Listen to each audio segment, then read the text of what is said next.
예수의 소문을 듣고, 이런 제목으로 누가복음 강해를 이어가겠습니다. 제자들을 향하신 예수 그리스도의 긴 교훈이 끝이 나고 다시 누가복음의 기사는 그리스도의 사역에 대해서 그리스도의 사역에 대해서 기록을 이어가고 있습니다. 분명한 목적을 가지고 사역을 감당해 나가시는 주님의 행보를 통해서 또 우리들에게 무엇을 교훈하고 말씀하고 계시는지를 우리가 계속해서 누가복음의 말씀 속에서 살펴보도록 하겠습니다. 오늘 7장 1절 말씀을 보면 그가 그의 모든 말씀들을 백성의 귀들에 가득 차게 하신 후에 그가 가버나움으로 들어가셨다. 원문에 이렇게 직역이 되어 있습니다. 주님께서는 이제 긴 교훈으로 그리스도의 제자들이 추구해야 될 삶을 교훈하셨습니다. 한글 성경에는 그냥 모든 말씀을 백성들에게 들려주시기를 마쳤다 이렇게 기록되어 있지만 원문에는 그의 모든 말씀들을 백성들의 귀들에 가득 차게 하셨다 이렇게 기록이 되어 있습니다. 백성들의 귀에 주의 모든 말씀들이 가득 채워지게 하셨다라는 거죠. 여러분, 오늘도 우리는 주의 말씀으로 우리의 귀를 가득 채우는 자들이 되어야 합니다. 주의 말씀으로 채워지지 않은 귀와 우리의 마음은 이내 세상이 채우게 될 것이기 때문입니다. 염려와 근심과 걱정의 말들과 생각으로 우리의 마음이 가득 채워지게 될 것이기 때문입니다. 왜 우리의 마음에 절망과 근심과 두려움이 기숙합니까? 하나님의 말씀이 우리의 귀를 가득 채우는 그런 일들이, 그런 삶이 우리에게 하나님 앞에서 사라지지 않고 있기 때문입니다. 우리의 귀와 마음에, 우리의 영혼에 그리스도의 복음이, 하나님의 말씀이 가득 채워져 있으면 다른 것이 우리 안에 우리를 힘들게 하고 좌절시키고 낭만케 하고 우리를 어렵게 하지 않을 것입니다. 그런데 하나님의 말씀이 채워져 있지 않으니 우리의 보고 듣는 것이 그리스도의 입에서부터 비롯된 귀한 그 복음의 진리의 말씀들이 아니니 늘 우리의 마음에 걱정, 근심, 염려 이런 것들이 떠나지 않는 것이죠. 주님께서는 언제나 자기 백성들에게 하나님의 말씀으로 그 귀와 눈과 마음에 가득 채워주기를 원하시는 분이십니다. 그런데 하나님이 보기를 원치 않은 자들에게 억지로 그렇게 하시는 분이 아니거든요. 성도는 언제나 세상의 잡다한 것에 우리의 오감을 빼앗기는 자들이 되어서는 안 됩니다. 그것은 우리의 영혼의 명민함을 빼앗아가는 일이요, 우리의 정신을 온전히 그리스도께 고정하지 못하게 하고 우리의 마음과 영혼을 혼미케 하는 그런 유혹거리들을 세상이 우리에게 제공한단 말입니다. 언제나 우리 안에 가득 말씀을, 은혜와 위로와 기쁨을 채워주시기를 기뻐하시는 주님이시라는 걸 우리가 안다면 다른 것들을 물리고 하나님의 말씀을 붙들고 하나님의 말씀을 듣고 내 영혼에 유익이 되는 이런 지식들을 늘 우리의 귀에 채우는 일에 노력해야 된다는 것은, 이것은 당연한, 신자에게 너무나 당연한 과제가 아닐 수 없는 것입니다. 우리가 그것을 거부하고 즐거워하지 않기 때문에 주님은 언제나 우리의 귀에 가득 주의 말씀을 채워주시길 원하시지만 우리가 그걸 즐거워하지 않는단 말이에요. 신자인데도 불구하고 하나님의 말씀을 듣는 거, 보는 거 이런 거보다는 TV 보는 게 좋고 세상 음악 듣는 게 좋고 그러니 우리의 영혼은 항상 맹탕이 될 수밖에 없는 것이고 전혀 우리의 의지를 가지고 하나님이 기뻐하는 것을 향해 나아가지 못하는 그런 상태가 지루하게 반복되는 것입니다. 언제나 우리에게 진리를 채워넣고 싶어 하시는 그리스도이심을 안다면 우리가 더 간절한 마음으로 하나님의 말씀을 가까이 하고 그 진리가 내 영혼에 채워짐으로써 내 영혼이 기뻐하고 감격스러워하고 평안과 은혜로 내세를 확신하는 이런 믿음으로 충만해지기를 소망해야 되지 않겠습니까? 그가 그리스도인인 거죠. 잊어버리지 마십시오. 주님께서는 언제나 우리의 영혼을 충만하게 채워주시기를 기뻐하는 분이십니다. 그렇다면 우리 또한 사모함과 갈급함을 가지고 힘을 다해서 주님 앞으로 나아가는 자들이 되어야 마땅하다는 거죠. 그는 반드시 채움을 입게 될 것이기 때문입니다.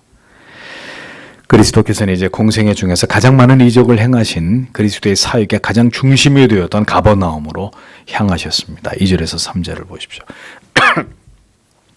그런데 어떤 백부장의 종이 병들어 막 죽으려 하고 있었다. 그는 그에게 귀중하였다. 그런데 그가 예수에 관하여 듣고 유대의 장로들을 그에게 보냈다. 그가 오셔서 그의 종을 고쳐주기를 그에게 간청하면서, 이렇게 기록되어 있습니다. 자, 여러분, 백부장은 로마 장교의 계급이죠. 자기 휘하에 약 100명 정도의 군인을 지휘할 수 있는 그런 사람입니다. 그런데 한 백부장의 종이 병이 들어서 위중한 가운데 있었습니다. 그 종은 그 백부장에 있어서 아주 소중한 그런 사람이었다는 거죠. 로마의 백부장 신분의 군인이 다른 사람도 아니고 뭐 자기 아내나 자기 자식도 아니고 자기 집의 노예, 종의 곁을, 죽어가는 종의 곁을 지금 지키고 있었다는 겁니다. 자, 여러분, 이게 예사로운 일이 아니죠. 그래서 우리는 이 로마의 백부장이 어떤 인물이었는지를 우리가 여기서 단편적으로 발견하게 되는 것이죠. 그는 자기 종, 노예, 하인까지 지극히 아끼고 사랑하는 사람이었다라는 걸 알게 됩니다. 여러분 알다시피 로마 장교가 다 그러는가요? 로마의 장교가 필시 모두 그러하지는 않았을 것입니다. 분명히 그는 패배를 모르는 로마 군대의 장교였습니다. 그러니까 인간적인 따스함이라고는 찾아보기 어려운 군인이었단 말이에요. 장교, 군인이었단 말이죠. 그런 면을 기대하기 어려운 직업을 가진 그런 사람이에요. 피도 눈물도 없는, 전장에 나가면 수많은 적들의 목을 베어야 되는 군인이고 장교였단 말이죠.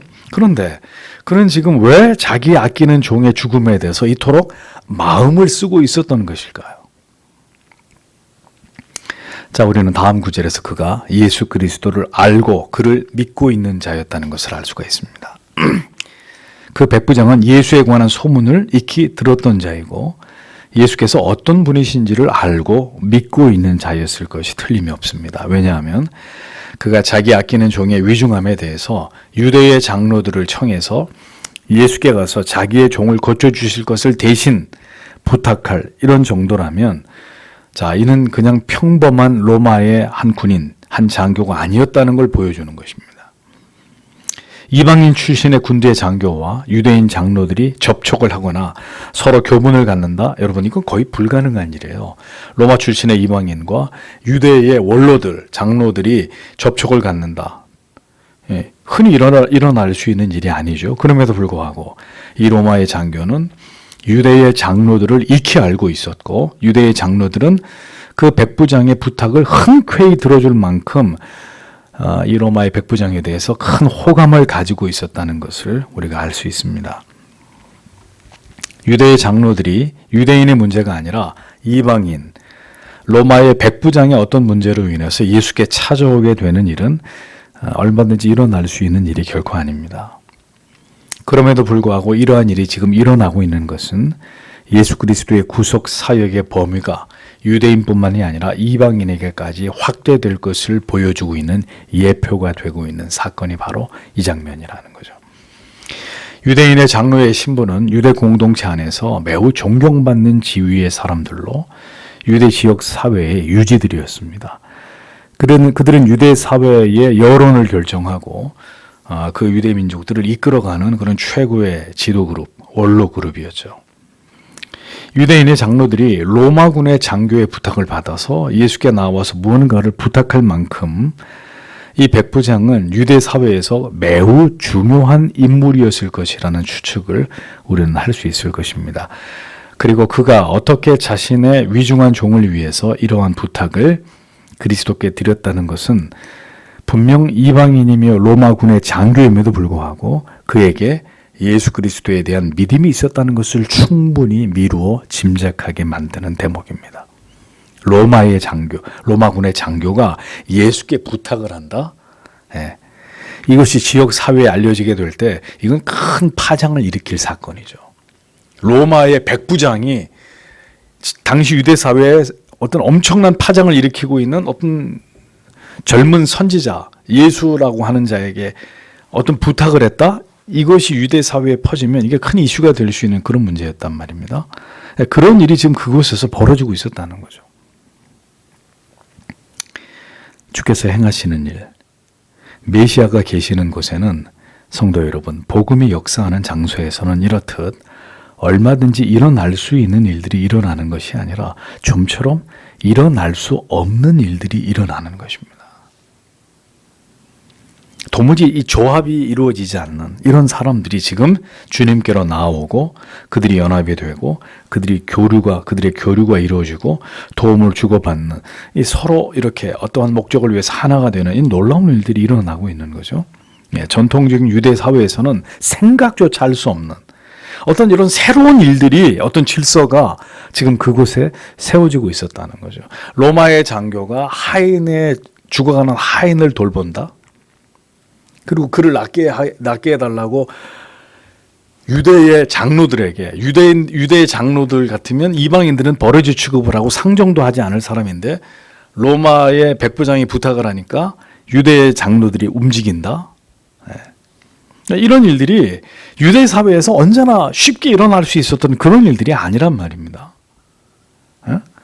그들이 그곳에 그렇게 오래 살았어도 전혀 일어날 법한 그런 일들이 아닌 일들이 예수 때문에 그곳에서 일어나고 있었다는 거죠. 복음 때문에. 그가 전하시는 복음 때문에 지금 그곳에서 이런 일들이 일어나고 있었다는 거죠. 복음이 역사하는 곳에 이방인, 유대인의 구분이 사라지고 있었던, 또 직위 고하가 무너지고 백부장과 종이 그 구별이 무의미해지고 있었던 이런 일들이 일어나고 있었던 것입니다. 한국 초창기에 기독교가 들어왔을 때 옛날에 우리나라에도 뭐가 있었습니까? 초창기에 계급이 있었잖아요. 양반이 있고 천민들이 있었잖아요. 그런데 교회를 가서 복음을 들으니 복음을 듣고 회심을 하니까 그게 아니라는 걸 알게 된 거죠. 그러니까 집에 가서 대감님이 자기 종한테 이제는 더 이상 종처럼 하인처럼 대하지 못하는, 이게 얼마나 놀라운 변화냐는 거죠. 그러니까 그런 일이 유대 사회에서 지금 일어나고 있었다는 거예요. 전통적인 유대 사회에서 생각할 수 없었던 어떤 새로운 질서들이 만들어지고 있었다. 지금까지 경험하지 못한 변화를 그들이 경험하고 있었고 그 한가운데 그들이 존재하고 있었다는 거죠. 성도 여러분, 복음이 역사하는 곳에 이렇게 생명의 역사가 일어나는 것입니다. 복음의 진리가 역사하는 가정, 교회, 그 사회는 이제까지 일어나지 않았던 일들이 일어나게 되어 있습니다. 근데 그런 일이 안 일어난다는 것은 복음의 능력이 사라졌기 때문에. 그것이 복음이 바꿔놓고 있었던 유대 사회와 심지어 이방인들의 모습이었다. 성경은 우리에게 그것을 증언하고 있는 것입니다. 연합될 수 없는 자들이 연합되고 절대로 사랑할 수 없는 자들이 사랑하고 절대로 신뢰의 관계가 세워질 수 없는 그런 사람들 사이에 신뢰가 두터워지는 이런 일들이 모두 예수 때문에, 복음 때문에 일어나고 있었다는 거죠. 로마의 백부장이 유대 사회 원로들에게 부탁해서 병든 그가 아끼는 종의 목숨을 구해달라고 예수께 요청하는 이런 그림은 유대 사회 어디에서나 흔히 볼 수 있었던 그런 장면이 아니었습니다. 그들 안에 예수의 복음이 있었기에 가능한 그림이었고, 이 그림은 하나님에 의해서 그의 아들 구주 예수 그리스도를 통해서 아름답게 채색되고 있었던 거죠. 4절의 소절을 보겠습니다. 그래서 그들이 예수께 와서 그에게 간절히 간청하고 있었다. 말하기를 그는 당신이 이것을 베풀기에 합당한 자입니다 라고 했다. 왜냐하면 그는 우리의 민족을 사랑하고 그가 친히 우리에게 회당을 지었기 때문입니다 라고 기록하고 있습니다. 백부장의 부탁을 받은 유대의 장로들이 예수께 찾아와서 부탁을 하고 있습니다. 유대의 장로들이 이러한 문제로 예수께 부탁을 하는 일은 매우 이례적인 일이죠. 장로들이 예수님을 존경하고 인정해서 그렇게 했는지 그렇지 않은지 정확히 알 수는 없습니다. 그걸 떠나서 그들에게 이 문제를 부탁한 로마의 백부장이 중요한 것은 유대 사회 안에 매우 뛰어난 명성을 가진 그런 자였다라는 걸 알 수 있는 거죠. 이 일을 하시는 것이 이 사람에게 합당하니이다, 이렇게 유대의 장로들이 예수님께 대신 부탁을 하고 있었습니다. 이 말의 의미가 뭘까요? 이 말을 한 유대의 장로들은 여전히 율법에 묶여 있었던 자들로 이방의 군대 장교에게 보편적으로 이러한 호의를 베풀거나 그와 상종하는 것조차를 거절했을 그런 자들입니다. 그런데 어떤 이유 때문에 이 사람에게는 예외적으로 이 사람의 부탁만큼은 예수님 들어주시는 게 합당합니다라고 예수님께 간절히 청을 하고 있었단 말이죠. 그는 이방인이었지만 유대를 압제하고 있는 로마 군대의 장교였지만 그럼에도 불구하고 유대의 장로들이 하는 얘기가 우리가 도와야 될 그리스도께서 그에게 은총을 베풀어 주시기에 합당한 사람입니다. 유대의 장로들이 그렇게 입을 모아서 예수님께 부탁을 하고 있었습니다. 그들은 로마의 백부장에게 자격이 있다고 말합니다. 그들이 그렇게 이 백부장을 인정한 데에는 그만한 이유가 있었다는 거죠. 그 구절이 그 다음에 나오지 않습니까? 저가 우리 민족을 사랑하고 또한 우리를 위하여 회당을 지었나이다 하니 라고 기록하고 있습니다. 정상적인 경우라면 상종하지도 않고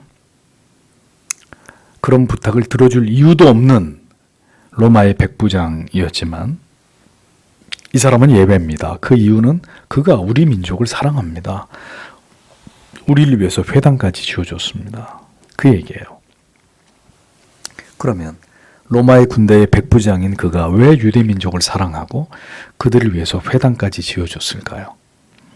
이 백부장은 사도행전에 나오는 고넬료와 같이 그가 비록 이방인이었음에도 불구하고 하나님을 경외하는 사람이었다는 것을 우리가 충분히 짐작할 수 있는 부분입니다. 하나님을 경외하는 신앙 없이 유대인들에게 호의를 베풀고 자기들은 지금 그 지역을 관할하고 그 지역을 통치하고 있는 지배국의 입장에서 피지배국의 민족들을 사랑한다? 있을 수 없는 얘기죠.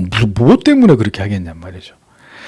하나님을 경외하는 그들이 믿는 하나님, 여호와 하나님을 경외하는 로마의 백부장이었기 때문에 하나님을 경외하는 유대인들에 대해서 호의를 베풀고 그들을 위해서 자기 재산을 사제를 털어가면서까지 회당을 지어주는 그런 일을 한 것입니다. 로마의 백부장이 흔한 일이 아니라는 거죠.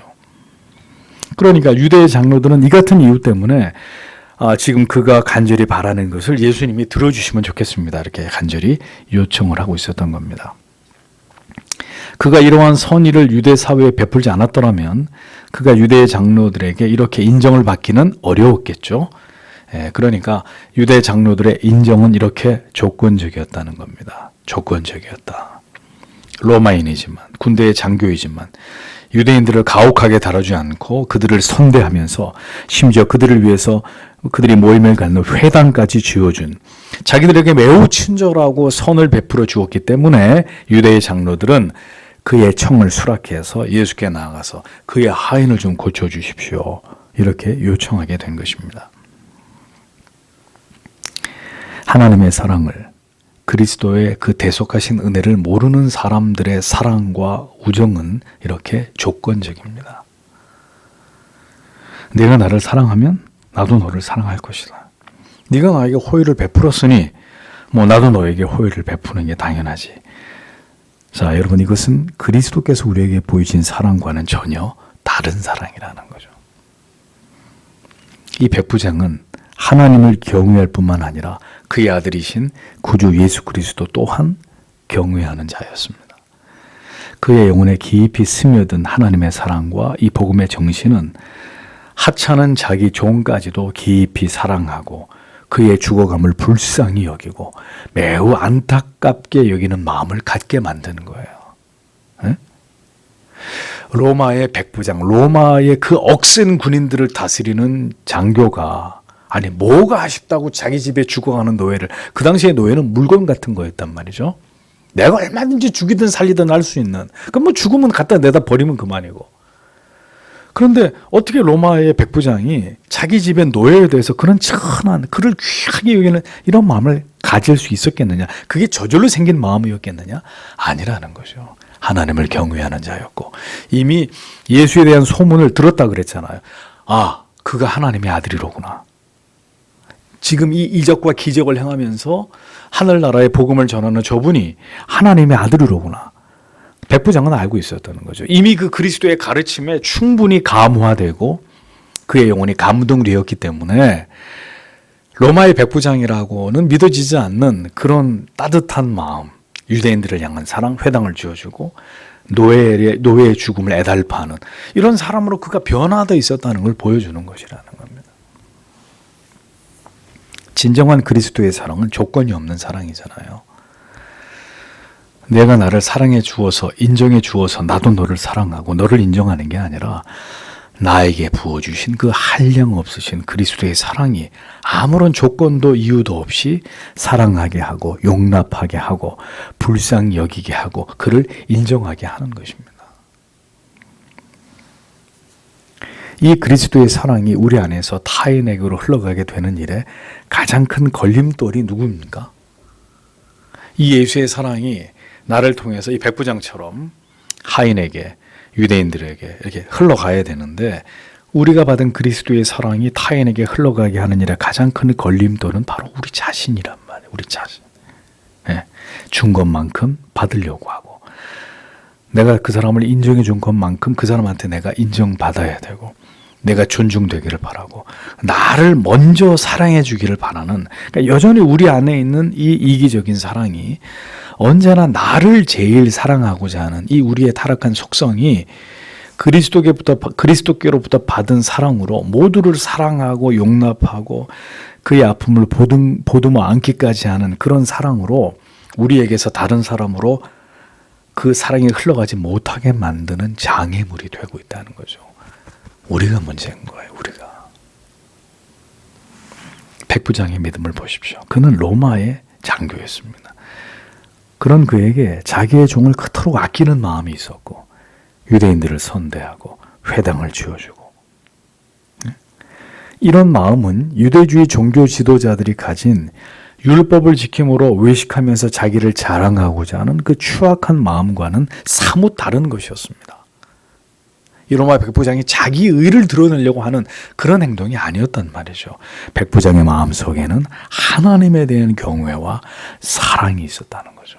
예수 그리스도 그의 가르침에 깊이 감화를 받은 그런 그의 심령이 그 안에 있었다는 거죠. 이처럼 그리스도께로부터 받은 사랑은 하나님을 진심으로 경외하고 그리고 사람을 이웃을 그가 이방인이든 속국의 백성이든 상관없이 그들을 사랑하려고 하는 마음이 그 속에서 그를 움직이고 있었다는 거죠. 여러분 예수의 사랑이 우리 안에 있으면 믿음의 지체들뿐만 아니라 믿지 않는 자들에게까지도 그 그리스도의 사랑으로 그들을 대하고자 하는 마음으로 우리 안에 있는 예수의 사랑이 그렇게 확대돼서 흘러가야 되는 것입니다. 나타나야 되는 것이죠. 백부장처럼. 그래서 그리스도인들이 있는 곳에는 이런 변혁이 일어나는 거예요. 도저히 일어날 수 없는 일들이 일어나야 되는 것입니다. 그리스도인이 있는 학교, 직장, 가정, 교회는 말할 것도 없는 거. 그들이 살아가고 있는 동네, 일어날 수 없는 일이 일어나야 되는 거예요. 왜? 예수의 복음, 사랑을 가지고 있는 사람이 거기 있는데 그 사람이 말을 하고 행동을 하면 예수의 사랑이 자꾸 나타나게 되고 흘러가게 돼 있는데 근데 아무 일도 안 일어난다. 그 사람이 있는 곳에. 거의 예수가 없는 거 아니에요. 그러면은. 그리스도의 복음이 그곳을 지배하고 있지 않다는 거 아닙니까? 그러면. 그래서 오늘도 우리에게 필요한 것이 무엇일까요? 주여. 부디 이 장애자와 같은 우리의 마음을 주께서 어루만지셔서 이 백부장처럼 로마의 백부장처럼 그가 있는 곳에서 이 복음이 능력 있게 나타나는 그의 행위를 통해 삶을 통해 그리스도가 드러나는 그의 변화된 삶이 많은 사람들에게 감동을 만들어내는 아니 믿음이 그렇게 돼야 되는 거잖아요. 네? 그리스도의 향기가 우리에게서 흘러가야 되는 거 아니겠습니까? 어떻게 그게 가만히 내 안에 고여 있냐고요. 그럼 둘 중에 하나예요. 그리스도의 사랑이 없든지 그리스도의 사랑을 받았는데 그 사랑이 다 소멸됐든지.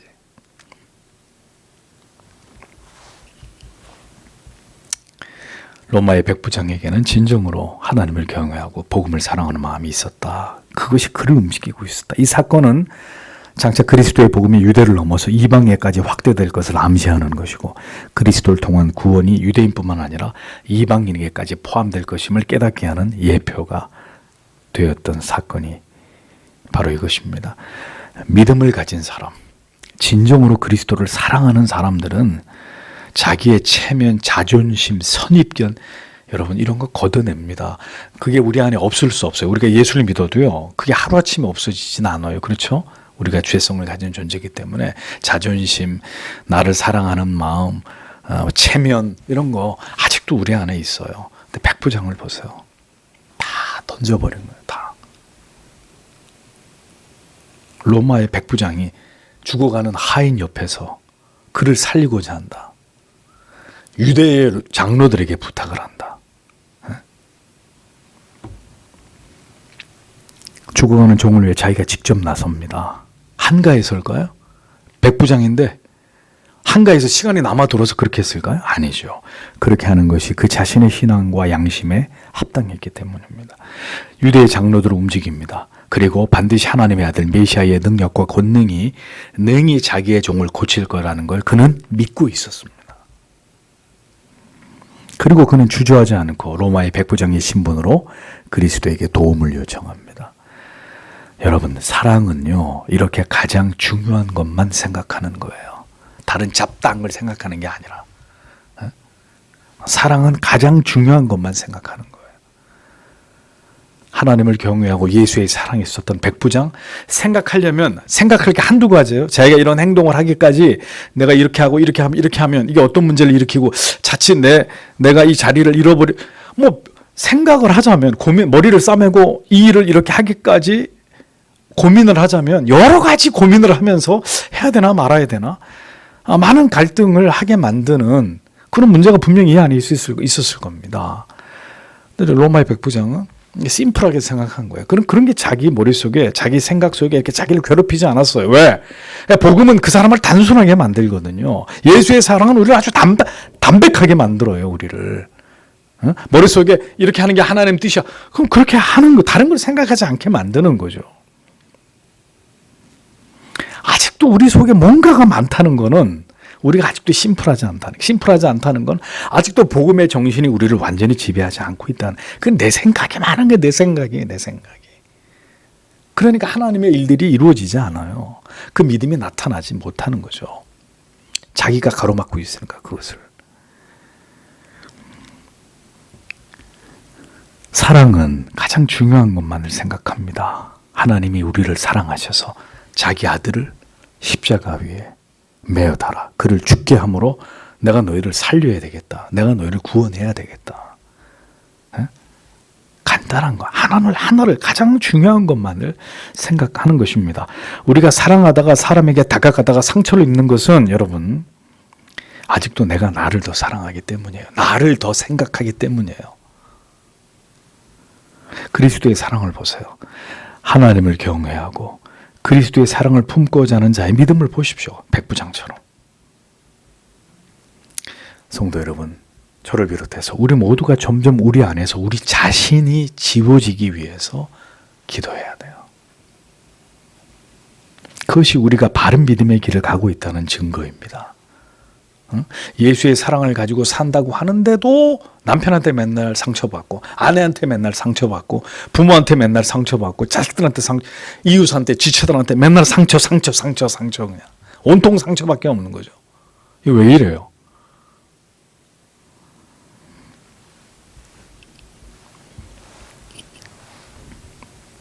우리 안에서 점점 우리 자신을 지워야 합니다. 그것을 위해서 주께 기도해야 합니다. 진정으로 그 사랑으로, 예수의 사랑으로 나를 지워버리면서 나를 통해서 그리스도의 사랑이 드러나기를, 그 사랑의 도구와 통로가 되기만을 우리는 바라고 소망해야 되는 것입니다. 그것이 진정한 예수의 사람이 바라야 할 궁극의 소망이고 기도의 제목이고 간절한 소원이 되어야 하는 것이죠. 주님은 이 백부장의 케이스를 통해서 이 여러 가지의 의미들을 교훈들을 담아내고 계셨습니다. 우리에게 그렇게 오직 주님만을 사랑하고 경외할 마음을 주시기를, 오늘도 내가 받은 그 사랑을 더 깊이 되새기면서 또 성경을 통해서 그 사랑을 내 안에 채워 넣어 주시는 것을 통해서 온전히 이타적인 사랑을 하나님 나의 삶을 통해 이루어갈 수 있도록 주께서 우리를 붙들어 주시고, 내가 드러나는 사랑이 아니라 그리스도만이 드러나는 사랑으로 주님 우리 모두를 사랑할 수 있는 힘을 저에게 주시옵소서. 이것이 복음을 아는, 복음에 합당한 그리스도인의 삶이고 주께서 우리에게 원하시는 삶이다 라는 것을 여러분 다시 한번 마음에 새기시고, 예수여, 내가 그렇게 이 백부장의 믿음처럼 이 믿음이 이렇게 내 삶을 통해서 나타나는, 그래서 하나님을 기쁘시게 하고 영원롭게 하는 하나님의 백성이 되게 하옵소서. 오늘도 여러분 이렇게 기도하시면서 그런 그리스도인들이 점점 늘어나면 여러분 이 절망을 향해 나아가고 있는 세상도 조금은 바뀌지 않겠습니까? 교회가 그러한 복음의 정신을 회복하면서 우리가 그렇게 그리스도의 사랑으로 우리 자신을 물들어가고 우리의 주위에 있는 사람들을 하나님께서 그렇게 변화시켜 가신다면 세상이 또 달라지는 은혜가 있지 않겠습니까? 그걸 바라고 소망하고 기대하면서 오늘도 주님 앞에 기도하고 돌아가는 우리 모두가 되기를 원합니다. 기도하겠습니다.